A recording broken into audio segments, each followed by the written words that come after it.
1000 కోట్లు ఒకప్పుడు 100 కోట్లకే ఆహా ఓహో అనుకునే ఈ సినీ ఇండస్ట్రీలో ఇప్పుడు ఈ పదం చాలా కామన్ గా వినిపిస్తోంది.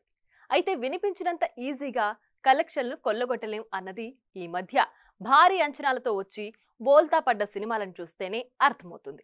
మరి విడుదలైన నాటి నుంచి దూసుకు వెళుతూ కలెక్షన్ల వర్షం కురిపిస్తున్న ఈ సినిమా 1000 కోట్ల క్లబ్ లోకి అడుగు పెడుతుందా లేక నా వల్ల కాదంటూ ఆగిపోతుందా? Let's watch.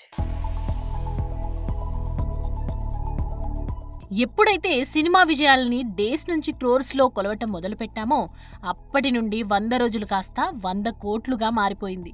Cinema long run తగ్గడంతో వీలైనన్ని రోజుల్లోనే భారీ వసూళ్లన్నీ సాధించాలని మేకర్స్ గట్టిగానే ఫిక్స్ అయ్యారు. అయితే సరైన సినిమాతో పాటు సాలిడ్ పబ్లిసిటీ చేస్తే 1000 కోట్లు కొట్టడం కూడా పెద్ద కష్టం కాదని దంగల్, RRR, పుష్ప 2 వంటి సినిమాలు నిరూపించాయి కూడా. అయితే గత కొంతకాలంగా సరైన సక్సెస్ లేని బాలీవుడ్ కి ఊపిరి పోసిన చావా సినిమా 1000 కోట్లు కొడుతుందా లేదా అన్న ప్రశ్నే ఇప్పుడు అందరి మనసులలో మెదులుతోంది. 3వ వారంలోనే 555 కోట్ల గ్రాస్ దాటేసిందన్న మాటే కానీ ప్రాక్టికల్ గా చూసుకుంటే చావా 1000 crore అందుకోవటం సులభమైతే కాదు. ఎందుకంటే ఆల్రెడీ థియేటర్ రన్ స్లో అయిపోయింది. బుక్ మై షోలో నెంబర్ 1 స్థానాన్ని కొనసాగిస్తోంది. కానీ బిజీ సెంటర్స్ లో సినిమా వసూళ్లు పడిపోయాయని వసూళ్లే చెప్తున్నాయి. పైగా పైరసీ సమస్య ఉందనే ఉంది.